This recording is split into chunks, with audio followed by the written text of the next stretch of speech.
Full body versus upper lower. Which split is best for muscle growth?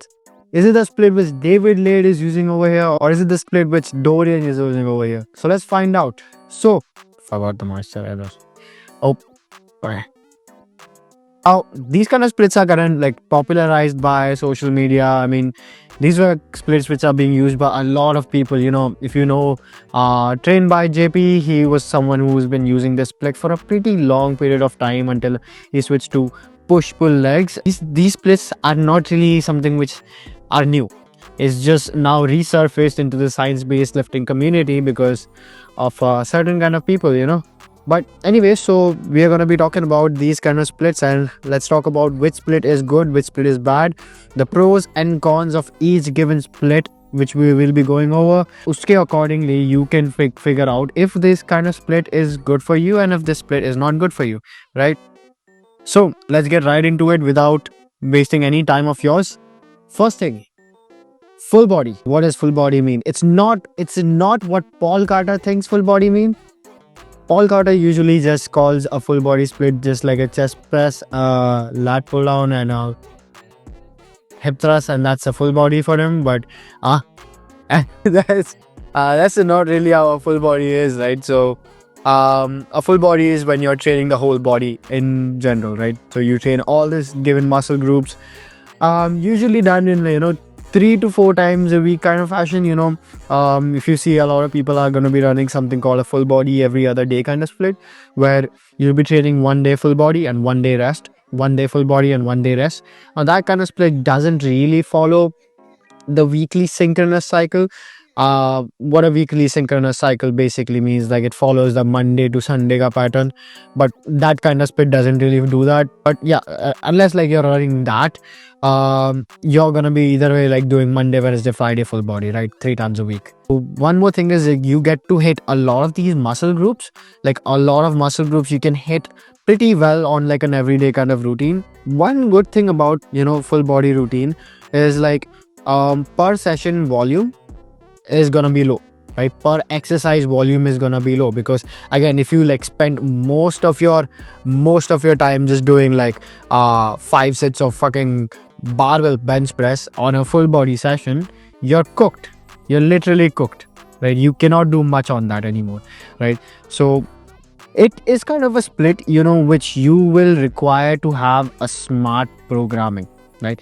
If you're someone who doesn't know how to program a full body split, or you are someone who doesn't have good kind of programming skills, full body is something I might not look into. But yeah, it works very well. This kind of split works very, very, very well if you pair it with low volume. If you are someone who's following a low volume approach, making sure like full body is gonna give you the best bang for your buck, because again, the volume is low and you are able to hit higher frequency, get more stimulus out of the given week, which is pretty good. Believe it or not, there are advantages to full body. The biggest plus point of full body is going to be its higher frequency approach. So you're able to get more sessions per muscle out of it, in rather than if you just did upper lower, right? You can really just go into 4 times frequency or 3.5 times frequency for a given muscle group, and that's pretty good. That's pretty much more, on paper we would call that optimal. So full body is something which you can do if you're like someone who's looking for a higher frequency approach, because we know one thing, that more frequency is going to be better. The higher frequency you have, the better it is for you. Full body also has one more advantage, is that per muscle group you are gonna get better stimulus to fatigue ratio. So for example, if you are planning to just hit chest on a full body session, you're pretty limited, and you just have to choose exercises which are going to be giving you the best stimulus to fatigue ratio, which makes you want to program things in a much more efficient way. If you're able to do that, full body is really good. Full body has the best stimulus to fatigue ratio in terms of how much stimulus can you provide to a given session, and how much fatigue will that give you from that given muscle group, right? Now, one very, very, very, very big advantage which full body has is going to be the fact that full body is very flexible. Now, what do I mean by very flexible? It just basically means that, let's say, Monday was your full body session. So you're like, oh shit, now you had to go and meet your girlfriend and you went ahead and skipped the gym.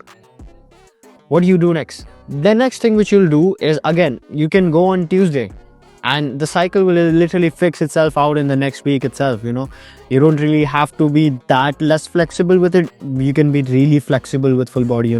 Honestly, the full body was a split which I ran for a pretty long period of time when I was busy, because again, it was just more convenient for me to just get in a good amount of session and good amount of stimulus, as well as trying to maintain flexibility as well. One more thing it's full body is really good for is people who are busy. If you're someone who is very, very busy, you can definitely utilize a full body session more than you would do with like an upper lower kind of session. Now, another thing which I didn't write over here is it's gonna be better for people who are athletes, right? Athletes are gonna be someone, if you're an athlete, you play ball, you play, not chess. I don't think chess requires that. But you play any kind of physical sport which kind of creates another side of fatigue. Full body is great. Full body 2 times, great for athletes. If you are gonna go for full body is gonna require you to be smart with your exercise choices, right? You cannot be dumb anymore, right? You cannot be dumb, because if you're dumb with your exercise selection, you're gonna feel it. You're gonna notice it, and we don't want that, right? So, and it's good for people who are weak, someone who's new to the gym, someone who doesn't lift a lot of weights. Full body is good for them, And the reason why I'm saying it's good for weak people is going to be on the next slide about disadvantages. Now, disadvantages of full body. First things first, the session is pretty long, right? When I was training full body, my sessions lasted 2 hours minimum 2 hours, and max, when my cardio was good, I was able to squeeze in like 1 hour 45 minutes. But yeah, the sessions are gonna be long if you're gonna do full body, right? Another thing is why I said it's good for weak people is because the sessions are already long, right? Which means if you're strong, you're gonna have to spend more time warming up. The more time you spend in warming up, the more time it's going to take for your sessions to complete. Another disadvantage of full body is going to be that it is very, very hard for you to add an extra volume. Now, for example, let's say you're doing a full body session and you're like, okay, now I need more stimulus for my chest. The problem is, the moment you add extra stimulus for your chest, everything else just goes to shit. The moment you add that extra set, you lose strength in the next given exercise because the fatigue is now carrying over, right? So that's the next point as well, right? So let's say you did like some kind of compound exercises. The fatigue which you'll get from the first exercise, not just compound exercise, the fatigue which you'll get from the first exercise is going to carry over to the next, Now, by the time you reach the end of the session, I don't know how much of that is going to be productive if you're strong, That's a big if you're strong. Now, one more disadvantage of this split is if you don't enjoy this kind of routine, it's going to be a problem, because not a lot of people enjoy just training the whole body. Some people just love feeling an upper body pump. Me, I love feeling an upper body pump. So a lot of people are just going to be inclined towards something like an upper lower or push pull legs. The reason why people love push pull legs is because if you have a look into how many upper body sessions it has and how many lower body, it's 2 upper body sessions and 1 lower body session, right? Which means that you're going to be in the gym hitting upper body more than lower body, which is what a lot of people like, right? That's why push pull legs is a really popular split. Now, this video is not about push pull legs. I'm not going to talk about push pull legs. It's just about upper lower and full body. Okay, so if you're someone who doesn't enjoy doing full body, I don't recommend you train full body. Now, what does upper lower means, right? Upper lower is a split which you run like 1 day upper, 1 day lower. Either you add a rest day or you repeat the upper lower cycle again, right? So that's how it's being followed. So you hit the entire upper body in one specific day, the entire lower body in one specific day, and then you rest or repeat, right? Now, this is typically done between 4 to 6 sessions. Again, like if you choose to do 4 times frequency, it's like upper lower rest, upper lower rest, rest. If you choose to do 6 time frequency, if you choose to do like 4-6 sessions, It's like upper, lower, upper, lower, upper, lower. But you can only hit your muscles 2 to 3 times per week, depending upon the kind of frequency which you choose. And this is gonna be a little like, if you're choosing an upper lower split, you're gonna be having a little more volume and room around to play with, because again, you are not really limited by other variables, right? Now, coming to the advantages of upper lower split, it's very, very, very easy for you to allocate some extra volume for all of your different muscle groups, right? You can really dial in some extra amount of volume for every muscle group, and you're going to see some really good balance between, how much you can push as well as how much you can recover as well. So it's pretty good, right? Max to max a session will last you is probably going to be like 45 to 60 minutes, and that's how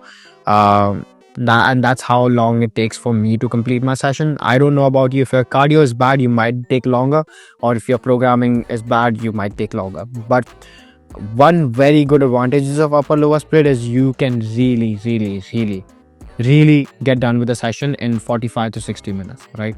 Another thing is, if you really wanted to focus on a particular muscle group, you can really just prioritize that given muscle group in that given session, while making sure other exercises are not affected that much compared to, like, let's say if you did full body, like let's say you added some extra volume to your chest and you added that into the first exercise, right? If you did the same thing with full body, you're gonna see something wrong happen, right? You have to remove volume from something else just so you can fit that volume over there, right? In upper lower, you don't really have to do that, because again, it's very separated from each other. You really have a lot of more room to play around with the volume. Pretty good enough. Now, coming to the disadvantages of upper lower, main disadvantages is going to be the structure which you run into. With an upper lower split, main problem comes here is the fact that, again, like, let's say you went to meet your girlfriend again. Now your whole you have to really kind of like sit here and think about, what do I do? Like, you have to train on Sunday so that you can train back again on Monday. It's a whole different cycle. If you run upper lower 6 days a week, you have even less room to miss a session, right? And if you're running upper lower 4 days a week, you have some room, but not the same room as a full body session, right? One more disadvantage of upper lower is, let's say you choose to run a higher frequency split to get the advantages of a higher frequency routine. The fatigue which you're gonna get from the muscle damage which is gonna be there is gonna carry over from one session to another. What that basically means is, you're gonna be training upper lower. If you're training upper lower 6 days a week, you're gonna be training in a place of fatigue, right? You're gonna be fatigued while you'll be training, because again, muscle damage markers have still not gone from the previous lower session, but you're again in the gym back again to train the upper, right? That's gonna be when you're in the gym at that time. Again, you're gonna have some reduction in motor unit recruitment levels, but still with a higher frequency, right? Again, that's the disadvantage itself here, that you're gonna be training while muscle damage is being present. Coming to which split kind of builds more muscle, honestly, I don't know.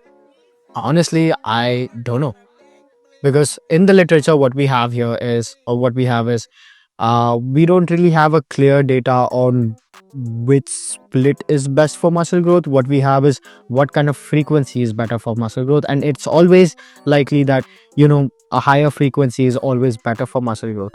So if you're training with, let's say, full body 3 days a week or 4.5 days a week, or you're training up or lower, like 4 times, like with a 3 times frequency, I myself have asked Chris Beardsley himself about, what do you think about the differences between full body every other day, or like upper lower 6 days a week, or full body 3 times a week? And honestly, the difference is not there, right? So you have to experiment with yourself and see which kind of split gets you to progress the fastest. At the end of the day, you have to look into one specific thing, right? That is, are you progressing in the gym? How fast are you progressing in the gym? When you choose a split, is the split allowing you to progress a little bit more faster than you would have? Right? Those are the few things which I want you to observe when you're like trying to choose a split which is good for you, right? These are the things which determine what is going to be the rate of gain which you're getting at, right? Full body, 3 times a week is good. Full body every other day is good. Upper lower 6 days a week is also good. Upper lower 4 days a week is good enough, but you can make it better by doing 6 days a week as well, right? So these are some good decent splits. Again, there is not really any clear evident data on which split is best for muscle growth, so I don't know and I don't care. And coming to the splits, who should use full body? The first people which come into my mind is busy people. People who do not have more time to train. If you're like a pilot, if you're like a doctor, if you're, if you have a business running and you just wanna make sure muscle mass is being built at the same time, while you get some business in, again, full body it is. Full body 2 times a week, 3 times a week, they are very good kind of splits, right? One more thing is people who don't like training more than 3 to 4 days a week. If you don't like training more than 3 to 4 days a week, full body is going to be the best approach for you, right? So you can easily choose full body and you're going to get good amount of growth as well, right? Another thing is if you are someone who's looking for, to try something like a lower volume approach, even lower as like 1 set per muscle group per session, full body, you can really dial into higher exercise variety and get full body like very good grade and very good enough gains, right? So you get more frequency, right? So if you're someone who's looking for like a higher kind of frequency approach, you can give full body a try. If you are someone who watches Yotalks, again, full body is probably the kind of split you'll be running. I mean, another thing is if you're not that strong and you don't have a lot of training experience, you can probably benefit from full body rather than upper lower, because again, you get more out of less. Now, who should choose upper lower? Someone who is moderately strong. If you're strong, moderately strong, you're going to choose upper lower. Why? Because you're going to spend more time warming up, right? The more time you spend warming up, the more time you're in the gym, right? So if you choose a full body split, you're going to be in the gym for 3 hours. I don't want to be in the gym for 3 hours, right? So you choose upper lower. Another thing is if you're someone who's looking to add extra volume, you're fed up of doing 1 to 3 sets per muscle group, you can definitely choose upper lower. It's pretty good split. One more key thing about if you're choosing upper lower 6 days a week is, again, you have to run a little lower amount of volume because again, you're training with a higher frequency. So if you don't program the upper lower split properly as well, you might suffer, right? Personally, I reside on the upper lower kind of sun. For a very long period of time, I was doing full body. I honestly tried full body for a pretty long period of time. I was running it for like 6 months straight. And after a while, I got very strong enough to see that, okay, my warm-ups are itself affecting my sets, right? So I made an educational decision to change over to upper lower, right? So now we are building some good amount of mass. Anyways, I think both of the split are really good for muscle growth. You can definitely utilize both of the splits, and they both have their own places. If you got anything informational from this video, give it a like please, and subscribe. Anyways, that is it. Hope that was fun.